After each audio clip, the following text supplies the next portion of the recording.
All right, so I wanted to run through this syncing thing with you just a little bit in this video to give you an overview of how it works and where the code is and what some of the things do. So the first thing to note is that there's a new file called FMQBO sync, and this is where the code actually exists to do all of the connection to and from QuickBooks Online.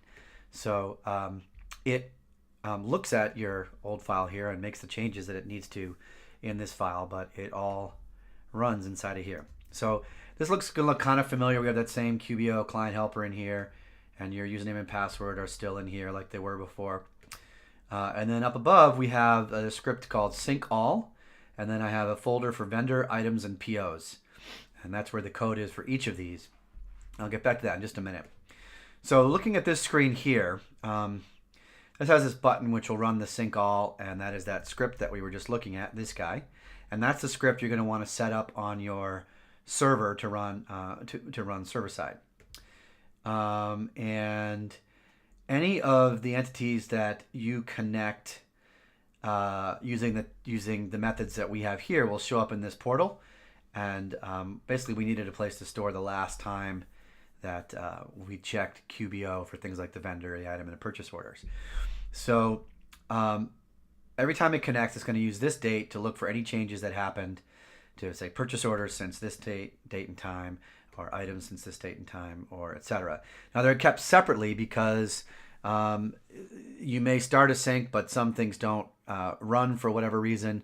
So we don't want to have just one timestamp for the entire system. You want to do a timestamp for each of the entities, and that's all built into the scripts that I wrote. So if you're just copying and pasting, that should be pretty easy. When you want to pull all the data, you can clear this timestamp, and this should just set it to zero to empty, and that should pull all the data. If there are any errors that are occurring, normally those errors are going to be temporary. Record locking will be the ones that you'll see, and they should be cleared the next time the sync runs. But if you're seeing an error that's persistent here, then that's something that we do need to check out. So this is kind of like the dashboard you can look at to see how things are going when the things last ran. And these will be the last, should be the last time sync, the last timestamp that the record collection from QBO was done successfully. So if this is old, then you know it's not actually updating. So for some reason, vendors aren't being updated. All right, so let me jump into the scripts really quickly, and we'll run through those. So sync all is the main script, and it really doesn't do a lot. It just calls certain scripts in order. It is important that you sync things in a certain order. So QuickBooks has two basic kinds of items: lists and transactions. Lists are things like vendors, customers, items. They're like those value list kind of things that you have in your system. And then transactions are things like POs, invoices, sales receipts, etc. So these have some kind of date and some money attached to them, whereas these are just reference data basically. So you want to sync these guys first because syncing POs will require vendors and items already be up to date. So that's why that's done. So let's look at we'll look at a simple case, items, and then we'll look at POs. They're pretty much the same, but we'll take a look at one at a time. So each of these folders has a main script, sync items, and that's the one that gets called here. So that's at the top. So sync items in this case. And what it is going to do is it's going to make a connection to QuickBooks first. And then it is going to call the send changed items and get changed items. So in this case, what will happen is FileMaker will overwrite any changes that are made on QuickBooks. So if two records are changed, FileMaker wins in this case. If you wanted that switched, you could switch the order of that, and now it would be QuickBooks that wins. So since these are all in their own scripts, sync items, there's a sync vendors, you could choose if you wanted to change these for an individual item. I don't recommend it. I would pick one and stick with it. One side wins unless there's a good reason to. It'll just be easier to think about. So these guys are going to call these other scripts in order, or not in order, but when they need to make changes to QuickBooks or to the database. One thing I want to point out inside each of these scripts is I have this little comment, 3 arrows three angle brackets pointing to the right, and then three angle brackets pointing to the left. And those what that means is this is a section which will change if you want to, like let's say you wanted to do customers. So you could take this whole folder and duplicate it and then start to make changes for customers. And when you do that, you look through the scripts and you'll see these sections that are outlined with green arrows, green angle brackets pointing right and then left. And those are the areas that will have to change for each entity. So if we look at something like send change vendors, it's going to tell you here, this section will have to change and it'll be different for customers when you change it for customers. And then this one here, this one script here, you're going to have to change one script step here. The rest of this can remain the same for every entity that you want to connect. And so each of the scripts has that convention in it. So if we look at something that may be a little more complicated, let's look at, so here's get changed vendors. So you'll see here's a section that'll be different. And then here is a section that'll be different right there. And that's it. So when you want to hook up new things to QuickBooks, you just have to duplicate these scripts and go through the scripts and look for the areas that are marked out that need to be changed and just change them. And that's the same throughout everything. And so PO items is more complicated, but it's basically the same idea. The only difference really is in the fact that we're looking for related records in there, and there's one extra script that you'll have to do that will be you'd need for each of the, like if you did invoices, for example, you'll need a mark invoices PO item script, and it will look like this. So that's how you extend it for the scripts. Now, for the data, for the graph itself, it's pretty straightforward. So we have this FMQBO table here, and it has an ID field for each entity that we want to connect to. So we have one for POs, we have one for PO items, vendors, everything, and we just connect those with your primary key, the primary key for the table that it's in, and you make sure that the relationship is set up with allow create records on. And that's all you need to do as far as that goes. So you want to make customers, you're going to bring customers in as an external reference like we've done here, and create a customer ID field connected to the customer field over here, and then duplicate your scripts. Let's see, what else can I tell you as an overview? Oh yeah, so so the changes that we do make to your file are the fields around the QBO fields, some of which you already started putting here. So let's look at purchase orders. So let's look at those QBO fields. So the QBO last retrieved is just that doesn't really have anything to do with QBO syncing. It's just that when the scripts run, they should set that field to say, so that when you're looking at that record, you can say, oh, this was last pulled down from QuickBooks at that time. But it's only for a visual cue. It's not involved in determining which records are synced or not. The way that works is we have this field called QBO send, and this field will be 1. When this field is 1, it will be found, the purchase order will be found, and it will be sent to QuickBooks.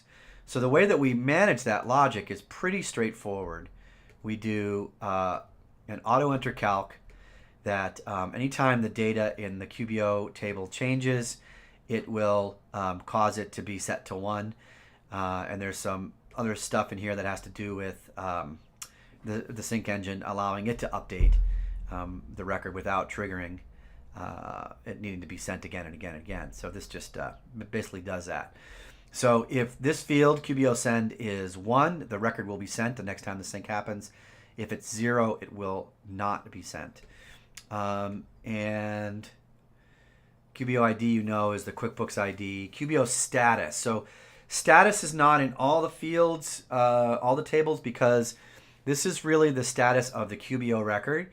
And one of the things we can do of the record in QBO, one of the things we can do with the change data feed is we can actually find records that have been deleted from the QuickBooks side. And so when that happens, we don't automatically delete the record because that seems a bit harsh, but we do mark it as deleted. So when the change data capture encounters a PO that has been deleted, this field will be set to deleted. And then you can run a script if you like after the sync to find all the records that were now marked deleted and remove them if you want to. The same thing happens to purchase order items, which if they are removed, here it is, purchase order items, there's also a QBO status field that will be marked as well with deleted. One thing about the line item IDs for like purchase order lines and invoice lines, they're a little strange the way the ID works. So what we have to do is we have to make a calculation in here that I had to make a change to the graph that basically gets the maximum number and adds 1 to it. So it's like a serial number for the line item for that PO. So the first line item will be 1, the second one will be 2, third, fourth, fifth, sixth, etc. So you'll need this because we need to be able to give it the highest number plus 1 available when we create a new line. So that's important to match. What else? What else can I tell you? One thing about those automatically updating things, so if you look at purchase orders, there's some fields here that you had left in the layout, and I just kind of added to them. So here's that QBO send field. And when you make a change to this, it will be updated to say 1. However, it won't update automatically if you change only something in the line items. So you'll have to use a script trigger, an on commit script trigger or something like that, on record commit to every time the record changes on this layout to just set that QBO send field to 1, and that will do it. That only matters for related records. So when you edit a related record, it doesn't automatically trigger the parent record to be flagged with 1. But again, you can solve that really easily with a script trigger. What else? What else? What else? Okay, so I think the remaining issues that you will find, and I think you will find them, are going to be related to making sure that when you create new records that they have the right default data. Now you already started to do this in your system, so I didn't mess with that. And if you need help with that, please just reach out and ask, and we'll get that figured out. But that's the basic idea is that if you set the default fields correctly here, then our sync scripts should just pick that up and deal with it. And that way, what's nice about that is that way you leave this sync engine really clean and not particularly tied to your solution, except through, I forgot an important thing here. These last two fields are item get fields and set fields. And this is where the things, of course, are really, really tied to your solution because they're setting data into your solution, into the fields that are targeted at your tables. But I tried to keep this to the bare minimum of things you'd have to change by putting them in their own scripts like get fields and set fields, and then outlining in the other scripts those change arrows so you can see which areas have to be changed. But anyway, the idea is that if we can keep this file to syncing logic, and that's really good. That'll make it easier to make changes and swap it back and forth if we need to make any more fixes for you or do some more work for you. It'll be easy to do. And then any other logic having to do with setting default data and whatnot, you can do in your file here, which you have total control over. So what else? I think that is it. Everything else should be okay, but please just email with any questions or any issues that you hit. And that's it. Thanks. Bye-bye.